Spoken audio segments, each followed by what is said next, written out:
Oui, bonjour, je m'appelle Joëlle Perron-Thibodeau. Bonjour, oui, je m'appelle Marie-Alice Daou. Et nous sommes avocates au cabinet Dion Schultz, une firme qui pratique principalement auprès des communautés autochtones. Donc, notre objectif dans cette capsule, c'est d'expliquer le contenu du nouveau code sur lequel nous avons travaillé avec le comité de révision. Avant de commencer, nous aimerions spécifier que nous allons utiliser à quelques reprises le mot « indien » en raison de la terminologie législative, mais sachez que sinon, nous favorisons un langage beaucoup plus approprié. Je vais commencer en vous parlant un petit peu du processus qui a mené à ce nouveau Code de citoyenneté. En juin 2016, l'Assemblée générale de la Nation a décidé que le Code de citoyenneté devrait être révisé pour être adapté aux réalités modernes. En mai 2019, le Grand Conseil a donc créé un comité de révision du Code de citoyenneté. Il y a eu de grands efforts pour s'assurer que le comité de révision était représentatif de la nation. On y retrouve donc des représentants de toutes les familles Wolastoqey, en plus de plusieurs secteurs géographiques et des institutions centrales de la nation, comme le Conseil des sages et le comité culturel. Le comité a dédié beaucoup de temps et s'est rassemblé à de nombreuses reprises pour discuter des enjeux liés à la citoyenneté pour s'assurer que le nouveau code soit fidèle à la volonté de la nation et qu'il reflète bien ses pratiques et valeurs d'aujourd'hui. Donc, dans cette capsule, nous allons parler des lignes principales du nouveau code en passant à travers sa structure qui se divise en 11 titres. Le premier titre contient toutes les définitions nécessaires à la lecture du code. Et c'est aussi là qu'on identifie les 7 familles Wolastoqey-Quaspécook. Et le deuxième titre inclut les dispositions plus générales.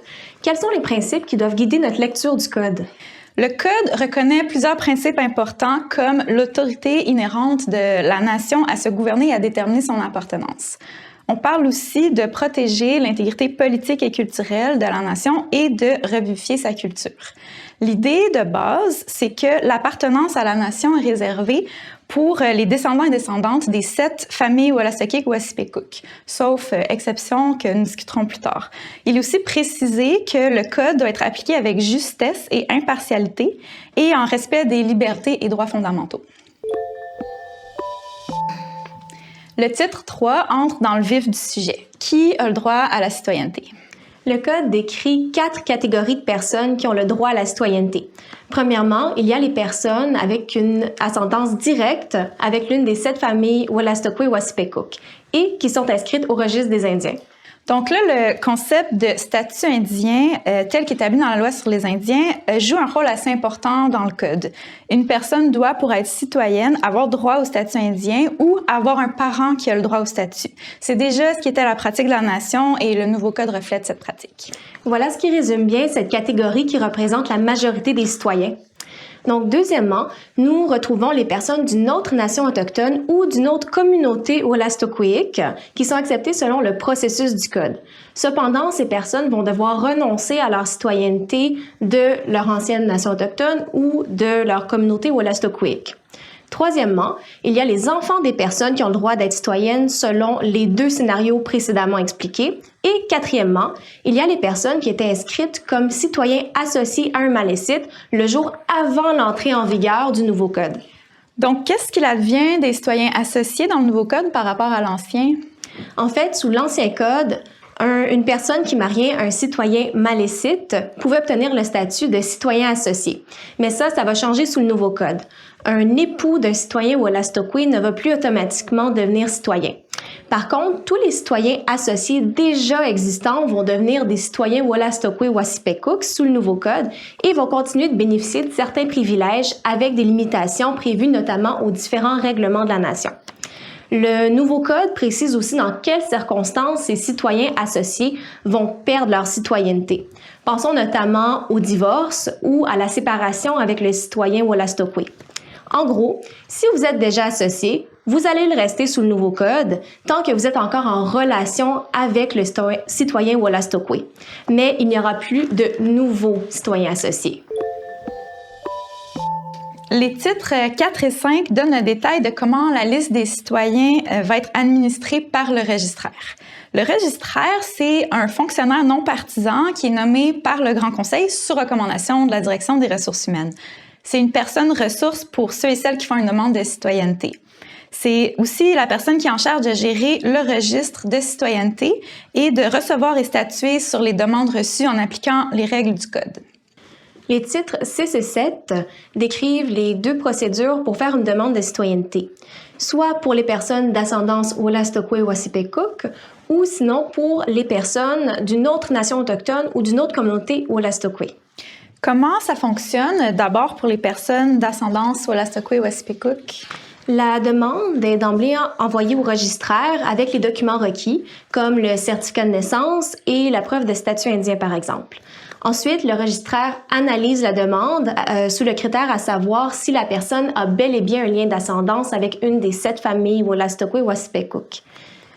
Une demande acceptée est envoyée au Conseil des sages qui analyse lui aussi la demande.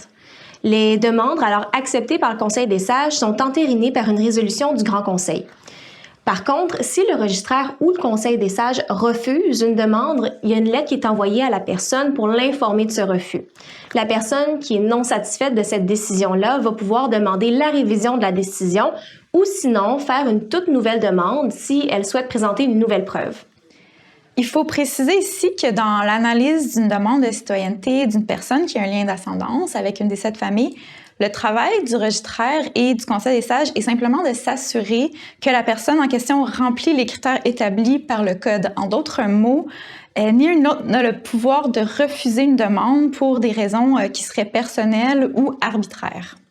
Concernant les personnes d'une autre nation autochtone ou d'une autre communauté Wolastoqey, la demande doit être envoyée au registraire avec les documents requis et le registraire va référer la demande au Conseil des sages.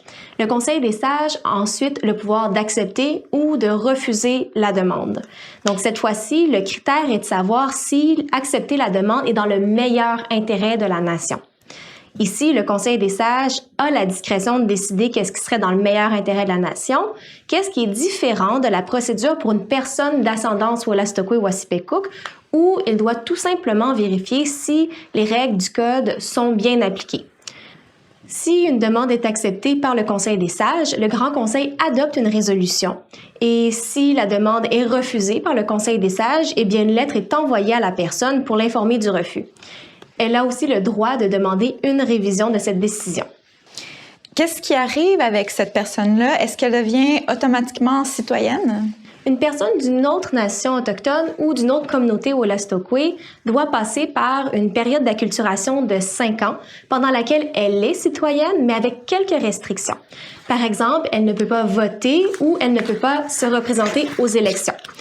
Par contre, le Conseil des sages peut dispenser une personne de cette période d'acculturation s'il considère qu'elle n'est pas nécessaire. Le titre 8 porte ensuite sur la révision. Et quand on parle du droit de révision, en quoi ça consiste? Une personne qui a vu sa demande de citoyenneté rejetée peut demander à ce que la décision soit réévaluée. Le Grand Conseil peut aussi, dans certaines circonstances, demander la révision des décisions du Conseil des sages. En général, une décision du registraire va être révisée par le Conseil des sages et une décision du Conseil des sages va être révisée par le comité de révision. Et qu'est-ce que le comité de révision? Le comité de révision, c'est un nouveau comité créé spécialement pour entendre les demandes de révision. C'est le registraire qui le crée en faisant un appel de candidature et en choisissant ensuite 3 citoyens ou citoyennes. C'est un comité indépendant et donc personne ne peut s'immiscer dans ses activités. Après avoir entendu la demande de révision, le comité de révision peut faire 3 choses. Il peut soit confirmer le rejet de la demande de citoyenneté ou renvoyer le dossier au Conseil des sages ou bien accepter la demande de citoyenneté. Le titre 9 traite de l'examen décennal du Code. C'est un examen du Code des citoyennetés à chaque 10 ans pour s'assurer que le Code évolue avec les pratiques de la nation et les avancements législatifs et sociaux. Le comité d'examen décennal de 7 membres sera composé par le Grand Conseil à chaque fois que le Code devra être revu, c'est-à-dire au moins tous les 10 ans. Ces membres devraient être représentatifs de la nation et devraient inclure des sages, des jeunes, des membres de comités culturels et des représentants d'au moins 4 familles Wolastoqey. Et qu'est-ce que ce comité d'examen décennal va devoir faire? Le comité a le mandat de réviser l'entièreté du Code et de préparer un rapport qui explique si le Code continue de représenter les valeurs et les objectifs de la nation et continue de favoriser son épanouissement. Il peut recommander des modifications qu'il croit nécessaires à cet effet au Grand Conseil qui pourra alors décider de proposer l'adoption de ces amendements en Assemblée générale. Le titre 10 parle de l'amendement du Code. On parle ici des amendements futurs, une fois que le nouveau Code va avoir été adopté par la Nation. Est-ce correct de dire que ces amendements devront être adoptés par Assemblée générale spéciale? Oui, exactement. Si le nouveau Code est adopté, il va pouvoir par la suite être amendé par l'Assemblée générale. Donc, le Grand Conseil va devoir convoquer tous les citoyens et citoyennes à une Assemblée générale spéciale selon les règles de la Nation. Le nouveau Code requiert un quorum pour amender le Code, soit d'au moins 15 % des citoyens ayant le droit de vote qui devront être présents en personne pour ouvrir l'Assemblée générale. Et en plus, après ça, il y aura un quorum d'au moins 30 % des citoyens qui vont devoir participer au vote, soit en personne, par correspondance ou virtuellement, selon le Code de votation et la décision du Grand Conseil. Voilà donc qui conclut notre survol du contenu du nouveau Code de citoyenneté. Nous tenons à dire Wally One au comité de révision pour son travail sur le code. Ça nous a fait un réel plaisir de travailler sur un code qui reflète les valeurs de la nation.